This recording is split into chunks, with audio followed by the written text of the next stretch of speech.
Welcome to the podcast with your favorite cash flow guys, Mike and Blaine. Giving you the best advice while having a beer. When you're running a business, there are problems every day. Let Mike and Blaine help you out and guide your way. Cheers to the good times with Mike and Blaine for business, beer, and BS. Hey, it's Mike and Blaine. I'm Mike Blaine, also known as Cashflow Mike. That's neighbor Pat in the background. We got neighbor Pat here today. We got that. And Blaine Birch, my co-host from Dry Run. What's up, man? Cool. It's nice to see Pat. It's been a while. So that's super fun to have you in the background on the show here, peering over Mike's shoulder. So that's, super fun. Remember Family Guy? The Family Guy. Peter.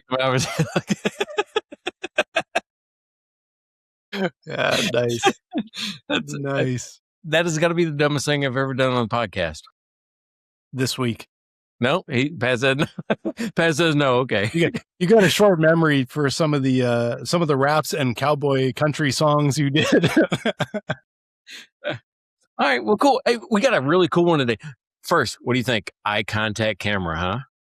Way better. It's actually better than mine. Mine I have to look up to actually get eye contact, but yours is kind of looking really good. Nice camera. I'm going to plug that company. It's called PlexiCam, and it's called a Mag 2, right? And you take the camera you already have, the one that you've got, and it actually connects to it, right? Through the and it actually is a magnet on the screen. You can position it anywhere. So if we're not talking, I don't need the camera right here. I just put it back on top of the screen. So, but Mag 2 is just a magnet, and it goes right onto the screen itself.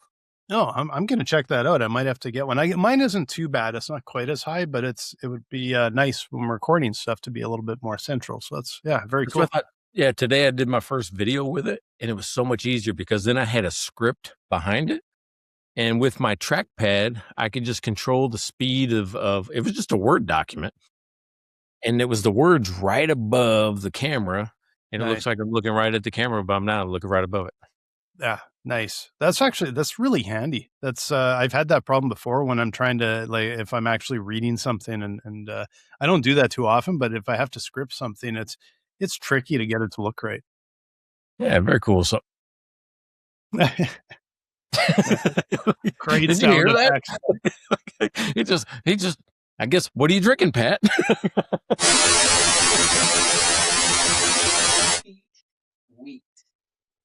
Shiner Peach Wheat. It's a Shiner Bock. Yeah, not Shiner Bock. Shiner is the company from Spetzel Brewery in Shiner, Texas. And that is the peach wheat. Peach wheat. Yeah. Nice. Cool. Get your fruit into your diet. Yeah, he brought me a mango kolsch from Shiner as well. And it was fantastic, right? So I had that right before the show. Good. But I got a cool one, right? Yeah, I got a cool one. And here's what prompted this, right? The title of the show today, if you're brand new to this show and you're like going, what the hell just happened? I mean, there's no logic to how they start a show. It just kind of goes. It just wherever it ends up. But it's business, beer, and BS. And one of the trending topics out there is how nobody trusts the internet with reviews anymore, right? You can't trust a 5-star review. You can't trust anything. So I thought we'd go with that. And, and I want to talk about some funny ones. I want to talk about how people influence it or how they fake it, those type of things. We want to do all that. And because of that, I guess I have this new beer. Check this out though, right? It's a new beer, new to me anyway. It's called Evil Twin Brewing out of New York City. And to me, Evil Twin.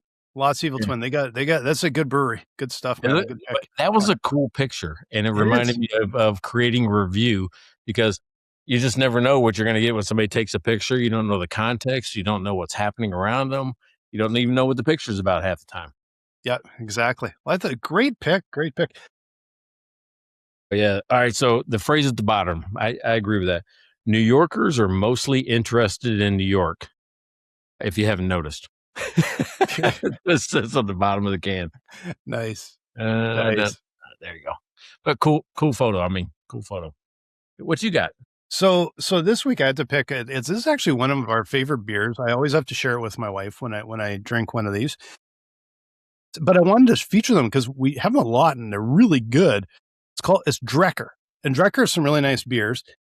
This, see if I can get it's always got really cool cans, and it's got this, it's blackberry. I've got to read in the mirror here. Blackberry and blackcurrant brains, but it's a double fruit smoothie sour. And they're just, I don't know, they're really good. I really like Drecker, and I've wanted to feature them for quite a while because they make good beer, but it's not one I have every day because they're actually quite a sweet beer, and it's almost like a slushy fruit punch with beer in it. They're really good. All right. So I think they had Drecker at HEB. Yeah. I think they got Drecker at HEB. So where's that from? Is there a city on there? No, I'm sure there is. And I think it's actually covered up by the price tag. Drecker, Fargo. No, I don't think that's the location. Let me check. I'm going to see. I'm ready today. I've got Chelsea ready to go here. Hey, but speaking of beer, right? Did you see the biggest LSU fan on the planet? The guy that guest coached, the guy that is the NFL, or not the NFL, the Netflix superstar, the guy that every time you see him, he looks like LSU. He just looks like it, right? Looks, feels, acts. Devin, over in Baton Rouge, Louisiana, just added 10 more weeks to his sponsorship. Just added 10 more weeks. Thank you, Devin. I appreciate that. Thanks, Devin. Much appreciated. This was actually going to be his last week was actually today. So there's no, off we go. 10 more weeks after this week. So kind of a total of 11. Thanks, Devin. That's awesome. Really appreciate it. And Pat, I'm going to thank you because I can actually see you, and I'm going to thank you from here for bringing Mike beer, and I'm not going to bust your chops when I do it. So that's why I'm thanking you. You know what's funny is he's sitting here like going, how would I get Blaine some beer? And I said, you know the best way? Make him come to San Antonio. That's probably the best way to do it. I know. I'm due. I'm due one of these days. Hey, speaking of visiting. Yes, you are in my neck of the woods very soon. Oh, Drecker, Fargo, North Dakota. So it actually was Fargo. So just had to mention that. If you're in Fargo, go check. That is a small place for such a good brewery, by the way. Hey, didn't you spend time in Fargo or somewhere up in North Dakota? Grand Forks. Yeah. So it's like Pat's backyard. And I think I was at that job back in the 80s. Mm. Wow. Okay. But I don't think they didn't even know they were around that long. Cool. So he was almost at Drecker. Almost at Drecker, yeah. In the town. Close enough. Close enough, yeah. Yeah, there you go. Yeah, he was almost nice. there. All right. Hey, and we got Karen Harrison. She is the Amazon bestseller. She's got a book out there called Stop Growing Broke, Start Growing Profits, up in Michigan. And she is, if you have a business and you're looking for somebody to help you manage cash flow or just get unstuck or find where it's leaking, contact Karen at 3S Smart Consulting up there in Michigan. She can help. Thanks again, Karen. Appreciate it. And she's in till the end of the year already. So that's amazing. That's really cool. Yeah, I know 2 people from Michigan and only one of them are good. Oh, wait. See, he thought he wasn't going to get made fun of. He's from Michigan. That's why I thanked you, Pat. Oh, nice.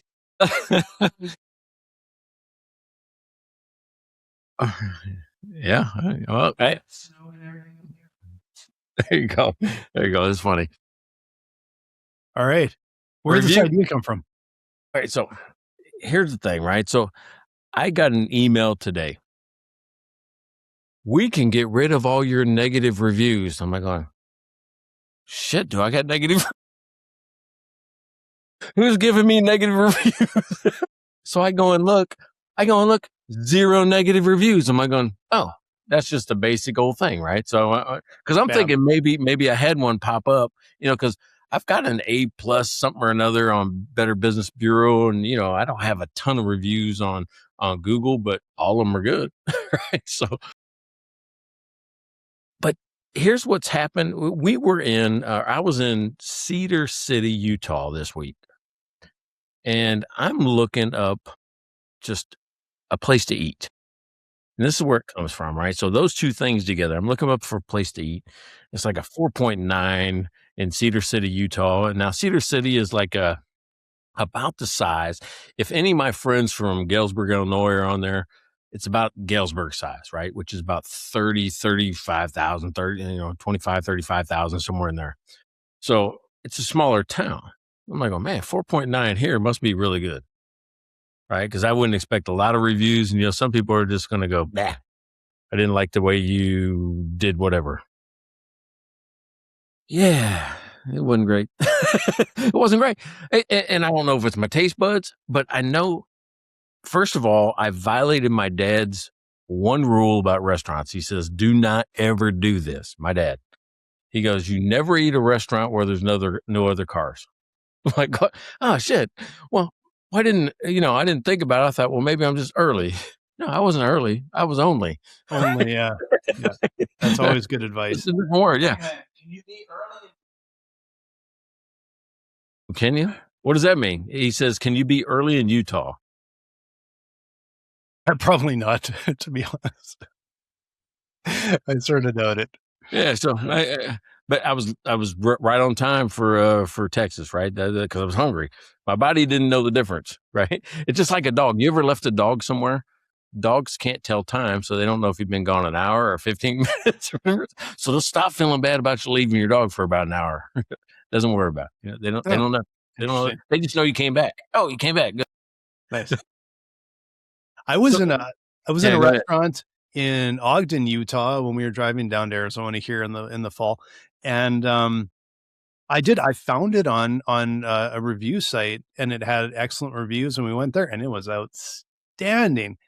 And that's the tricky part, because it's really hard to. Although I will say, if there's a restaurant, if the reviews are universally bad, yeah, okay, there's kind of a reason probably not going there.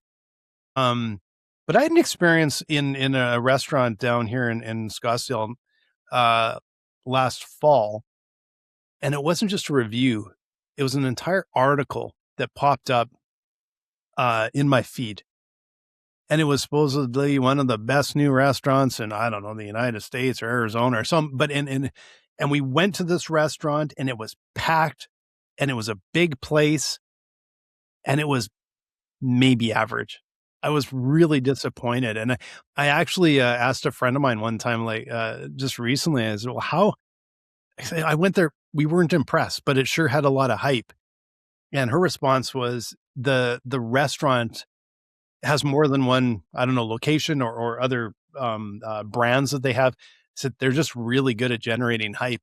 They're not very good. And it was, so that was more than just a review, but I think that's the thing, is it wasn't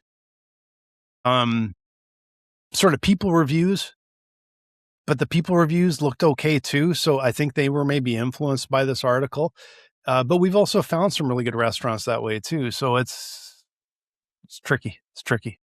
Well, would you think though, right? So I went to this place, it had great reviews, but nobody's there. I'm like, oh, well, maybe they're writing their own reviews. Maybe, they're having their friends write them.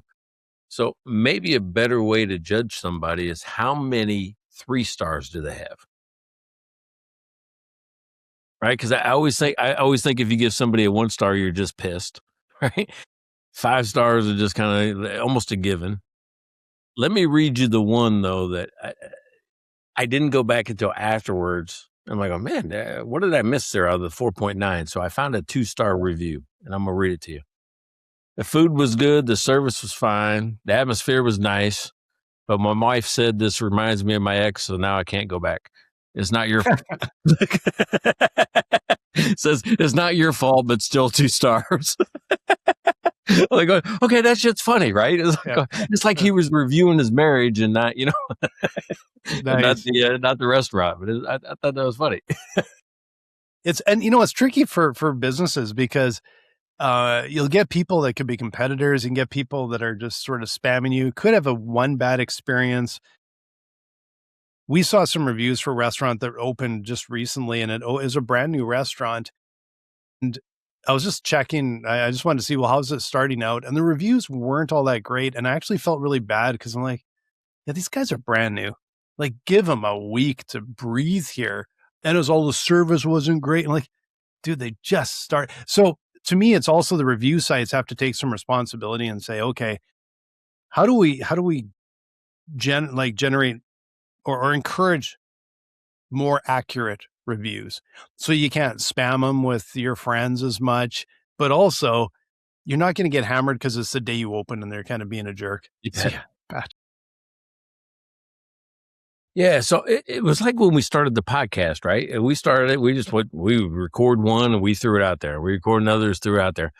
I didn't learn till like a year or two later that people would stockpile 20 or 30 and then release. And so it looked like you got more downloads. It could be 5 people, but 20 episodes. So it looks like you got 100 downloads, right? Yeah. Yeah. I didn't know that. I had no intention of manipulating review games or manipulating, download games. I didn't think that way going into it. Yeah. And it's a double-edged sword because, I'm always looking, like the first place you go is online. If I'm buying like an appliance or or going to a restaurant, or I'm buying a tool for building a whatchamacallit or whatever, I almost always want to check out the reviews. I want to see kind of what's going on online. And there's times where it's like, yeah, my spidey sense is tingling. I know it looks good, but my spidey sense is tingling. It's not right. And then you start going, where do you go for reviews? And I know, like right now, one of the top places people go for reviews is Reddit. Well, it might or might not be real people, but they think they're real people. And honestly, a lot of reviews are like, oh yeah, I bought this thing and it looks really good. I haven't taken it out of the box yet. Okay, good review, moron. Like, so it's hard. It's hard to get quality reviews, right? What's funny is that I was on a Tax Pro Reddit feed or something like that, and somebody was talking about, I even forget the software. It might have been Dry Run. It wasn't talking about Dry Run, but it wasn't my stuff either. And Reddit, you don't put your real name on it. You just it assigns you a name like Hungry Hippo, Pink 145 or whatever it is. So I put it out there, say, hey, y'all should look at this. Wasn't even for me, it was for other people. Y'all should look at this. Just like if I was talking to you, like you should go look at, Fiddle Hopper Lane or whatever. Just, I'm not trying to throw it in there. I'm just saying, as if I'm giving my friend a recommendation. It got taken down because they said I wasn't a tax pro. Yeah. The tax pros have generally... I can't respond to something I actually do know about. That you do know about. Yeah, no, it's pretty, there's something a little sketchy about that. And but it's hard. Like one of the places where I'll go for reviews the most is YouTube. And the reason I'll go to YouTube is because I can usually tell if it's AI driven slop, it's out, not doing it. If it's a real person, I'm still taking it with a massive grain of salt because are they provided the product? Is it a sponsored type of thing? But as I've found, now, general review sites or one-time reviews are a little different. But if I'm going to look for like a Scotch review or a bourbon review or something like that, watch reviews, that sort of thing, I've got my channels that I trust because what they've done is they've gained my trust over time because they've got really good content. It's really insightful and it's not all good. Like they'll tell the truth if they're not happy with the product, and they'll be very open about, even if these guys sent me this product to review, but I'm impartial. And then sometimes they'll be pretty harsh on it. And those sort of things help me gain trust. And so I have some select channels that I go to and I trust. Also, let's say with whiskey or Scotch, because sometimes I know I'm like, okay, this guy actually has a very similar taste to me. He likes the same ones I do, or she likes the same ones I do. So then I'm going to trust their recommendations a lot more, right? Yeah. So what are some things you look for then? You're like, oh, this is BS. When you said your spidey senses go off, uh, what stands out to you? I mean, you got the AI. I mean, you can obviously tell some AI generated stuff. I mean, I'm trying to do a lot less of that. My marketing guy got kind of pushed into that trap last year, and you can just tell him. I think it looks shitty. It just looks terrible, right? Especially if they don't proofread it and it's got words on it or something like that, and it says, flong over instead of and no, not even a word, right? Not even a word. Yeah, it's like AI for sure. And frankly, if it's a review, the tricky part is you don't know, is AI actually giving you a summary of what everybody's saying on the web? It actually might be a not bad review, but you don't know if it's actually been seeded or prompted to review something. So you have no idea, but it just feels so fake and so inauthentic. I don't trust it. So that's for sure. If it's AI slop, I'm out. There's ones that you start going through and it seems to make sense, and then you're kind of, I don't know, I can't tell you till I see it, but I'm like, this is seeded. As you get close to the end, it's somebody from the company or they're paid to do. You can just tell. You can just tell they sneak stuff in, right? And it drives me nuts. I've got a couple of competitors, and I always go to the comments because one of the tricks online is to having looks like engagement. But then I'm seeing always, it doesn't matter. It's over now 2 years. It's the same names always commenting on it. I'm like going, oh yeah, I don't even know if those are real people anymore, or if they're real people, they work for him. Yeah, exactly.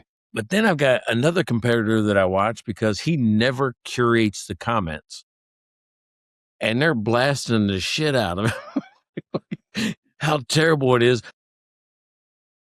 You should hide those. You should hide those comments or something, or address them. If I'm going to, like, the ones that I trust also probably the least, if I go to Amazon and there's like 50,000 or something like that, I'm like, those are engineered. There's not 50,000 people that bought like the screwdriver I was looking at or something. It's like, bullshit, right?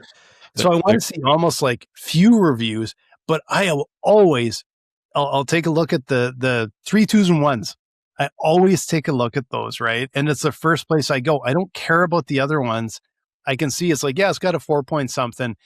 But then when you see 5 1-star reviews that say it fell apart in the first month, and then the next person's like, yeah, it fell apart in the first week or whatever, you're like, oh, okay. These are the actual real reviews. These people actually bought the product, right? Yeah. But it also could be, if there's a big pile of reviews, it's just simply the 4 or 5 people that actually had a lemon, right? So it is tricky to tell. So what's the point then? All right. So if you're a marketer right now, if you're, what's the point? I mean, do you want to inflate the reviews? Is that like manipulating Google search results or Amazon results, or why? Why do it? Well, I think probably because it works, because people want to see a review on everything before they do anything. And I'll be honest with you, we do not pay enough attention to, like, do we have reviews? Probably, I don't know. We poke around every once in a while. I will tell you, there's one review we got probably 4 or 5 years ago. It was a negative review, but I know who did it, and I know it's a freaking lie and bullshit. And but I can't kind of get it off of there. It's like, well, whatever, who cares? But it annoys me to this day. But it's also neat sometimes when we see reviews and it's like, yeah, I have no idea who all those people are, but that's nice of them to say that. But I don't know. Like, I look in and go, like, is it really, does it really carry any weight or any value? It's like, hey, just come talk with us about your business problem. Come for a demo. You're going to have a demo with a real person. So I don't know. I guess we maybe don't put enough stock in it. We don't do anything to get more reviews. We should, but we just don't. Maybe I should put it on my to-do list. Yeah. I mean, every business is not a fit for everybody, right? It's not a fit. And sometimes they'll take a chance on you, like, oh yeah, I want to try that screwdriver or whatever it is. Mm-hmm. They don't realize, that screwdriver was built for a handyman putting electrical light sockets in, over here, just to cover plates on. And you're trying to build a deck. Yeah, exactly. Something like that. It's just, it's one of those things where I think, when I listen to people, that's why I thought maybe the threes was the place. There's got to be something real about it, because I discount people that are either the wrong customer and they bought the wrong product anyway, or they should have been buying, the higher end and they didn't. But I also look at timing too. I give businesses the benefit of the doubt that they saw a problem early and fixed it. Maybe it's not like that today. I am like that. Maybe they saw the 50 bad reviews and they had a bad review in 2 months or 5 months or 10 months. Maybe they've outgrown it. Maybe they fixed it. What I actually really appreciate seeing, because sometimes you'll see a review, especially like of a restaurant or something, and then you see the response from the owner. Yeah. And boy, that's the thing that also will take a bad review and you go, yeah, someone's got their nose out of joint for completely the wrong reason. And it's amazing when you hear it's like, yeah, we know you came in with a group of 8 and then you tried not to pay, and and there's never a response to their response. It's always like, interesting. There's always more to the story. And so that's kind of the issue sometimes with negative reviews. Like you said, they have the wrong, they bought the wrong product. They had a different use case for it. They should have bought a higher quality because they need a higher quality for their particular whatever. There's a million different reasons that people end up with the wrong thing. And also sometimes, like, let's say an Amazon review, it showed up late and it's like, yeah, it was delivered by Amazon. That's not these guys' fault, so it's so tricky, because I go to those reviews too, because it's hard. It's like, do I spend my money and my time on something that I have just like, there's a black hole, like I don't know anything about it? Or do I actually look at the reviews, take them with a grain of salt and go, well, okay, I get a bit of an indication here. Maybe that's all you can hope for. Yeah, I mean, it's a signal, but I mean, is it the right signal? I mean, there's so many things as a business owner you got to look at. Like, is it the right customer? Were they trying to use that happened to me? I had a cancellation like this week, right? And it's not a review, but a cancellation is a review. If you think about it, it's like they're reviewing me. So there's a cancellation, and I went back and just thought about my interaction with this user, because I'm still, small enough where I know most of the people in my community, or have talked to them or touched them, or, still feel like I can be close to them. And I have a system, right? It's a system, we'll say A to Z, right? And it works in a series or a sequence. It doesn't work if you're like I like A, I'm not going to do B, C, D, or E, about to do G, then I'll do, and that's what this person was trying to do, was like I only like these 3 things out of this system. I'm going to take those and try to make a business out of it. So that's the first thing I have to ask myself. Was it the right customer? What did I do to attract that person that's what they were looking for? All right. So if you look at my stuff now, it's more deliberate about the system, the platform, the all-inclusive type thing. And then B, when I saw it over the past 2 years and I didn't call it out, what could I do different going forward? I'm like, hey, you're just going to fail, right? I mean, we're going to end up where you're going to cancel. As a business owner, should I be calling that out? We do. Okay. How do you do? How do you do? And in fact, one of the things we did, I think it was probably last year, maybe even been the year before, we took away the start your free trial button off of our website. I don't do that either. Yeah. And you're like, no, you can't start your free trial, because we found they don't want to meet with us after that point. They don't want to actually get their file set up right. They don't want to take training. Dryrun's a really sophisticated product. It takes understanding their business problem. It takes a proper setup that's very customized. And then it takes training.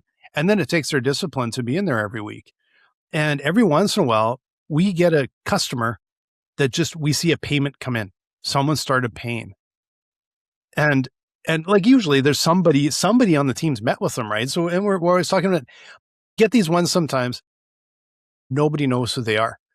And it's every once in a while we get someone that has found the back door, and it's because it's not like that, but it's not public where you can start a free trial, but there's a way to do it because we get people we're meeting with and training and everything to start free trials. They find a way in. They don't respond to any of the emails that come out. They don't book a time. They do kind of everything wrong, and then they buy. And then it's like all hands on deck. So like, this is not a win. This is damage control because they likely have not done the steps they need to do to be successful. And so then it's like all hands on deck to try and get these new customers to come and meet with us and make sure that now after the fact, they're going through the onboarding. And honestly, a lot of time they will do that after they've put money down, and we can make sure that they're going to be successful. But there's times that no one ever responds, and you're like, well, we'll see if they're successful because they're all on their own, right? Isn't that so funny? Because you put all the steps in place, because our expectation as a consumer and as a builder, right, is that we're making your life as easy as possible. And we want you to follow the golden path. When you follow the golden path, you are 80 to 90 times more successful. Exactly. Yeah. Right. And it's hard to get people to do it because they just, I like this way. Well, I like doing it on my own. I like exploring. I don't want to take the time. It takes too much time. And like, no, we're going to save you a ton of time and we're going to save you a ton of aggravation.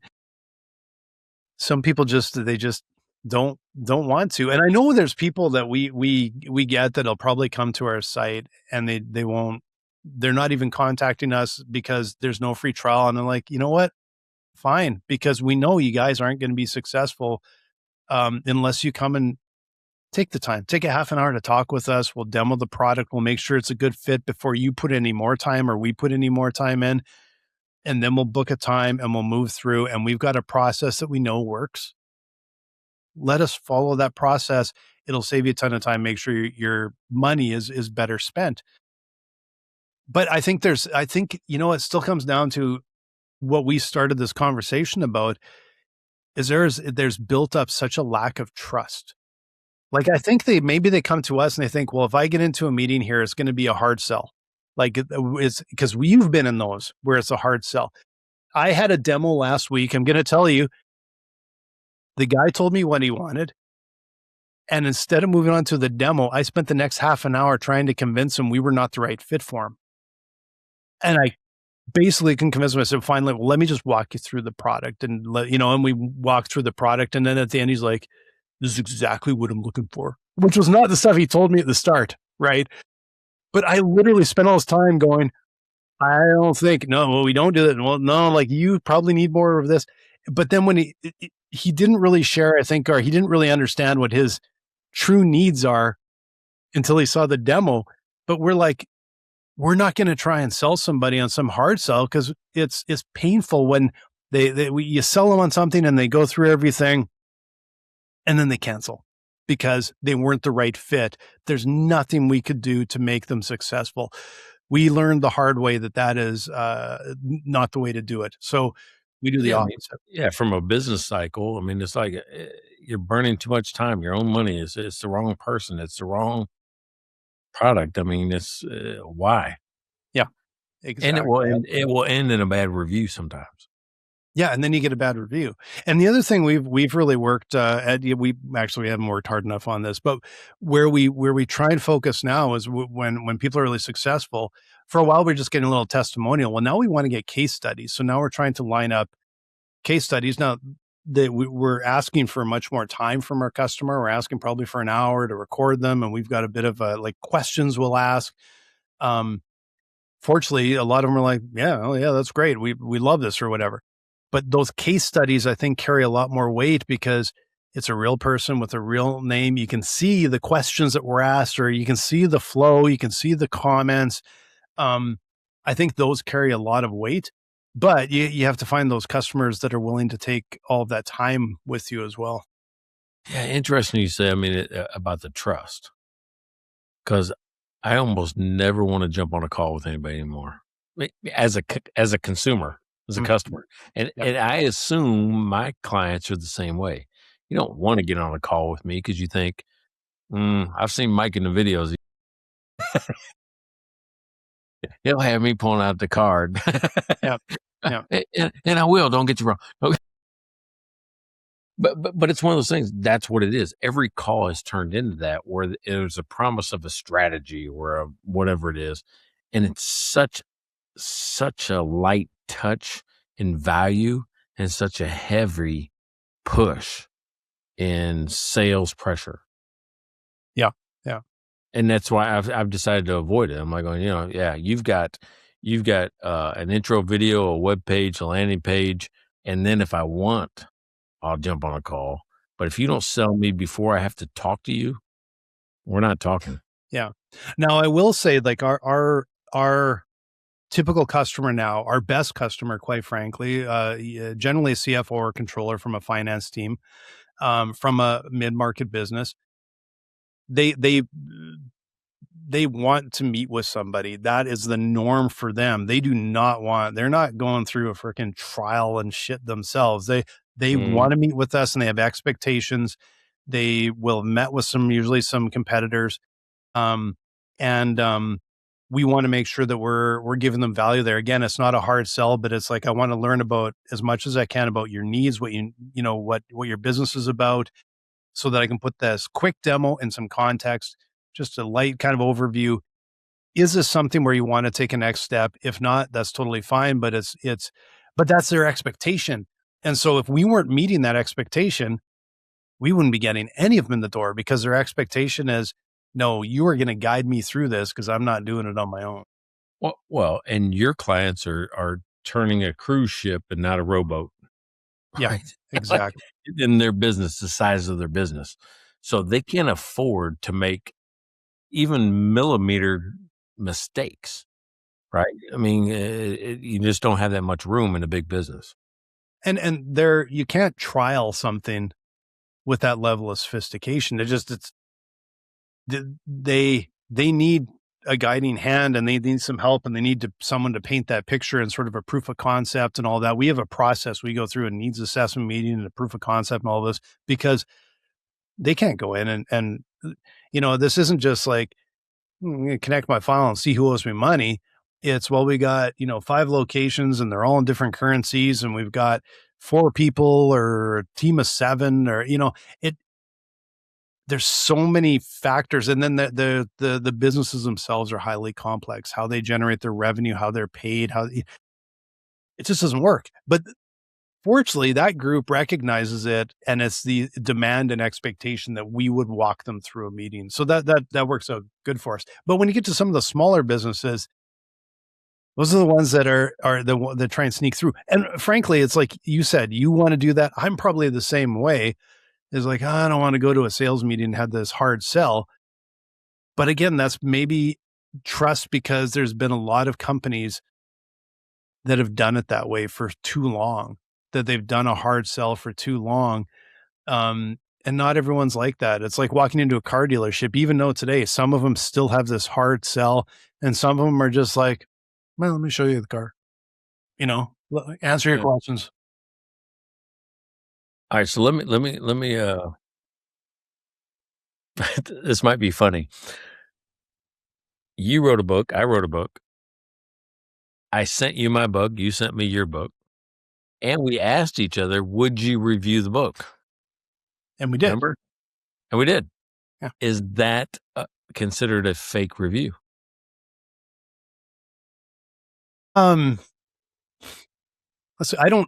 It's a good question, but I don't think so, because really, when even someone that wrote like the foreword to my book, and that you're going to someone that knows the area, that you trust, that they understand what you're trying to do. Now, it's like you're also going to someone like, hey, they're likely going to give me a good review, because we've talked over the last year. They know we know what they're up to. They know what we're up to. But they're still putting their reputation on the line. And so that's where, a pseudonym on Yelp does not carry a lot of weight, right? Or something like that. But when it's on the back of a book cover, or it's somewhere where it's like, they're using their real name and writing a real review, or maybe a foreword or a testimonial or something like that, that carries a lot more weight because you're putting your reputation and your name to it.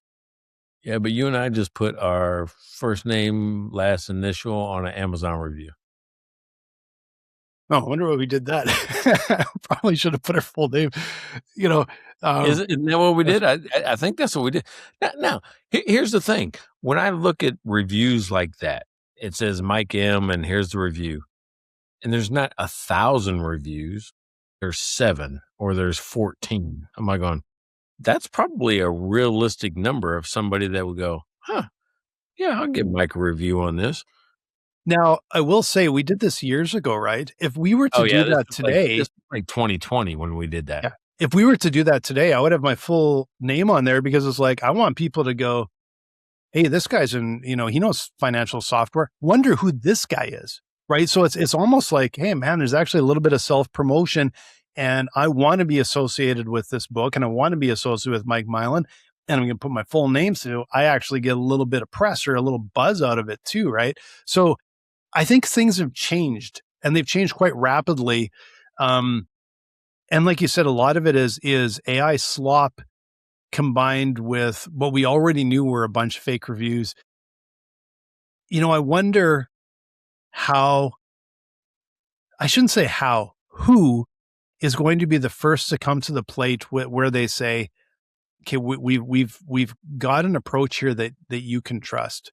Like, one of the things that I used to go have a subscription to Consumer Reports. Had it for years because I'm like, okay, they're impartial. It's a nonprofit. They actually get the product and test it, rather than just telling me.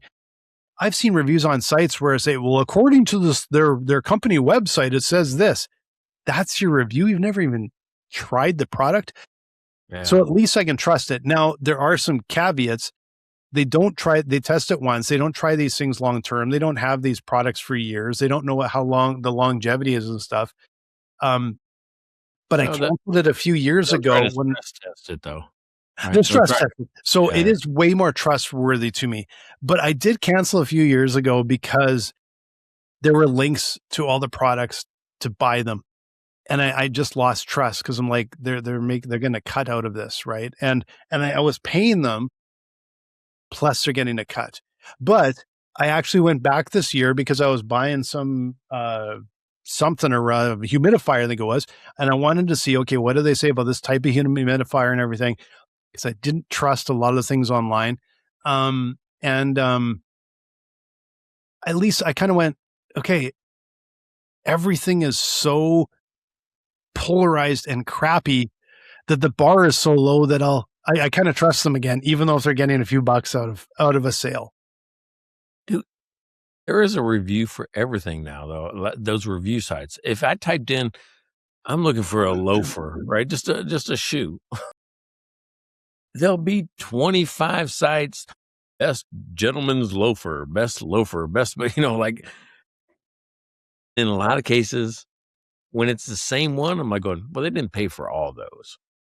Yeah. But when it's this random one that's number one, when 5 other sites have got it, either not on the list, right? or it's like at the bottom of a list, and they're at the number one on this one, I'm like going, maybe they bought that one. Yeah. Right. I have seen the odd time though where you can tell they've bought 4 or 5 domains. Oh, easy. And it's the only review, but it's kind of obvious though that what they're doing, right? Dude, who does that? Hair products do that. Oh, really? Okay. Yeah. Yeah. If you go like, how do I know? Because I used to be a hair model. Professional hair model. Exactly. Man. Yeah. If you go look at some of those, like Hims reviews or whatever it is, there'll be so many sites that are great about them, and it look like some guy it was his article, right? But it's really some Hims guy. Yeah, exactly. And it's hard to discern because you got to take that extra little step, right? And maybe that's one of the things that is the product of the future is maybe it's a browser or browser plugin that will have that can actually look at these things and analyze the typical things that make a site, make a review, make it bullshit, and score the reviews and maybe align them up and go, these are likely the most trustworthy ones and the most detailed ones that you'll see. I don't know if it is possible. What if the internet didn't allow duplication? That'd be interesting because you can see the same review on 1,000 sites, copy and paste, right? Think about that. It just didn't allow in certain categories. And I mean, maybe if it's mass, like we have to get this out to everybody, we can duplicate and copy and paste. But if it's a review of a product, or if it's an advertisement, or it's something like that, you can't duplicate something that's already out there. Well, and Google at one time, their duplicate content rules in their SEO would tend to penalize if it was the same content that was found via Google search. Probably is useless now because you could probably, I could go right into Chelsea here and say, hey, give me a review of Drecker's Brains, whatever. Give me 5-star review for this beer and give me 50 different versions. You'll have it in seconds. And so you actually don't worry about really a duplicate content thing. No. Now you're going to have, some bullshit, right? Well, yeah, you're going to have bullshit, and you're also going to have, there's some work behind that. Because then you got to populate the site with 50 different ones. 8. No, but if you're populating 50 different places, you're copying and pasting anyway, right? I mean, maybe on different domains, it looks and says, this review is already posted here. It's not allowed. Yeah. Yeah, if it's actually grabbing the actual text and feeding it into which I think a lot of them probably do, right? So I think we're closer to being able to detect that. Or maybe even if it's AI generated, it can't be in more than one spot. Where do you go then, right? Like, where do you go for a review that you actually trust? Like, if I'm going to buy a tool, I'm not going to ask the guy at Home Depot because there's 99% chance that I know more than that guy. It's easy. Yeah. Virtually all the time, right?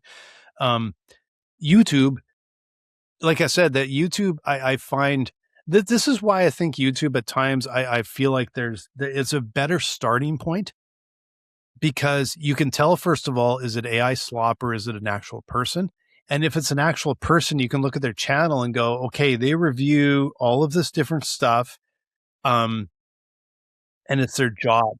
And because it's their job, they have to be a little bit more conscious of, they don't want to ruin their reputation because their reputation hinges on it.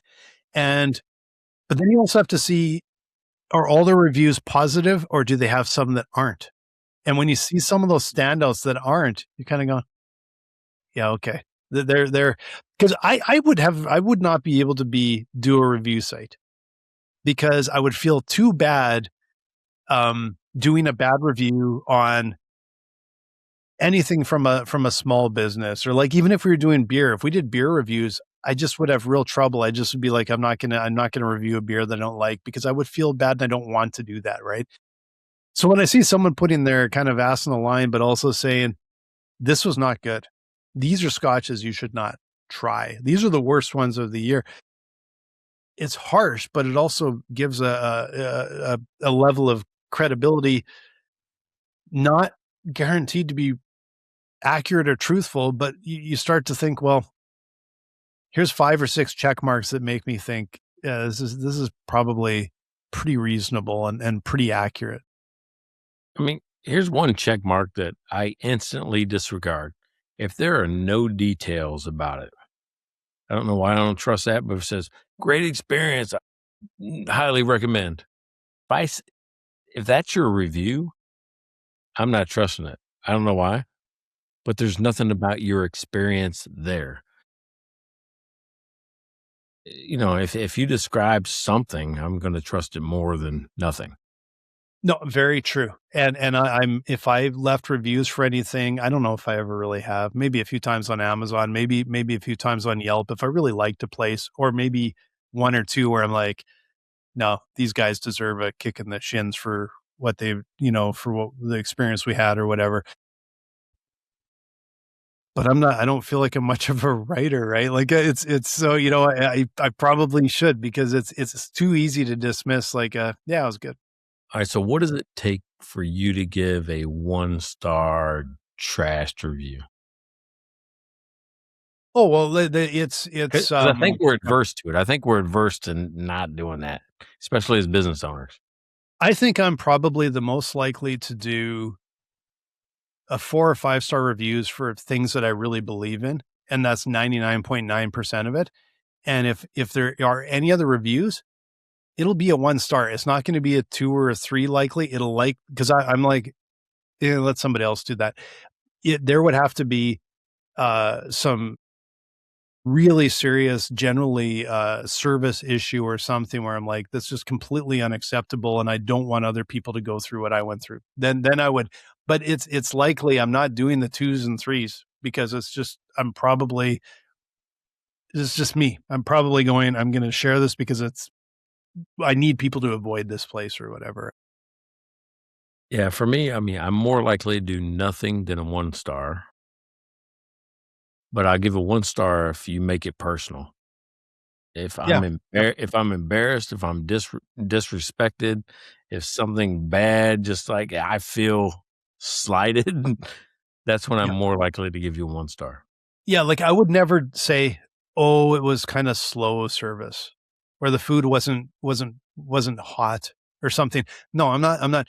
There would have to, same thing. There would have to be something that is so far offside service wise, or because I'm like you, like I'm really careful about slagging a small business, because I know how hard it is to have a small business. Now, I would say I would have a much easier time if I didn't have good service at a big multinational. Then I got not a whole lot of problem or as much of a problem, because I'm not hurting some small business. I'm like, you guys got to smarten up. Like, this is what your customers are seeing or thinking, right? And it's not going to have a big impact on their business, but maybe it will steer some people clear. So I would have an easier time at a big brand, with something like that. Or you did, didn't you? What was it? The washer and dryer? There was some delivery, sir. Or, no, it was BMW coming out and doing your service in the driveway. Well, yeah, but that was the opposite. I'm much more prone to give a really good review for something I see that's outstanding. I'm more reluctant to give a bad review for something that I think was really poorly done, right? And like, and you and I think you actually mentioned it earlier. What happened there was, it was actually a bit of a mistake that the mechanics of BMW did. And then it was the way that they responded and fixed it was so well done and so over the top that that's where it's like, okay, this is a 5-star review for them doing something wrong because of the way they solved it, right? I'd probably be more prone to give a 1-star review if I brought something up and it was, like you said, disrespected, and it was really poorly handled. And it's like, I gave you a chance. I gave you a chance to fix this, and you did this. That's the kind of stuff that really would upset me. Right, so I think this is kind of the final take on this is, I think reviews are best authentic, and they're authentic when it's unexpected, good or bad. Right? Because we all walk in with an expectation of what service or product or whatever is going to be. And when it goes right or left to that, that's when we're more likely to leave a review. And I am more likely to trust those reviews. Yep. Yeah, I agree with you. It's like the 2 and 3-star reviews are probably the ones to go to, but it's sort of flawed because if I'm going to leave a review, like I said, a lot of times is I'm leaving them for the 4 or 5-star, and then you just hope that people can see through the thick and go, okay, this is a real one. This is a real review, right? Yeah, but I mean, when somebody gets a 4 when they only had 5s, then I think they try to dilute it, right? With math. If I have more 5s, then that 4 won't matter. Yeah, exactly. Yeah, because there's products, especially on Amazon, 4.9, and it's like, yeah, it's got 101-star reviews. Yeah, but 30,000 overall. Yeah. That's 100% fake. But I think a lot, if it's not a very important product, it's a low cost product, how much do people really dig in and take a look? They glance and go, yeah, that's probably fine. That's at least not a 3-star, 2-star review average or something, right? Well, here's what I think though. In an e-commerce, society, that's the best we got right now. It's the best I got, right? So I trust at least half of them. Maybe. Because I got to make, if I want to purchase online, I got to trust somebody else that has already put that product in their hand. Yeah. You hope. And again, like that's where sometimes on YouTube, at least I can see them with the product. They haven't written a review based on a bunch of other reviews they've read, right? Which is certainly absolutely happens to a lot of those reviews where literally just they've never even handled a product. And so it's nice to see somebody actually, and I believe more when they're kind of like, okay, I like this. I'm not crazy about this. And as soon as you hear a little bit of that criticism, kind of brings some reality to it, right? So that's not a bad thing. Yep. All right. Hey, 224. Can you believe that? 224 is in the books. We have made it. I'm digging the new format. I don't know why. I'm enjoying it. Digging the new format. Yep, me too. Whatever's trending out there, people are talking about. Nobody trusts the internet. Hey, fake reviews everywhere. People talking about it. Everybody's reviewing things. Most influencers are influencers because they review. Yeah, no, I think this was a great topic, and it feels it's relevant no matter when you hear it. Feels relevant because it's like, yeah, I've looked at reviews. I'm sure in the last week, every week I've looked at reviews for something. It's really topical. So I think and from a business perspective, it sort of uncovers the fact that it's like you need them, but how do you do it where you gain trust? Like, how do you do it where you have trust of your market? So it's not hurting you. And that's a challenge, right? All right, man. I'm going to see you in 2 days. Yes. Yeah. I'll see you in 2 days. So other than that, 224 in the books. They need to do a few things though before they hang up today. Yes. What do they need to do? Please like this video or whatever you're listening to, like, subscribe, follow, and please go to mikeandblaine.com and buy us a beer, and we will mention you with our other beer sponsors at the start of the show. $5 a beer, $5 an episode, and we will mention you, your business, whatever you want. So make sure you check that out.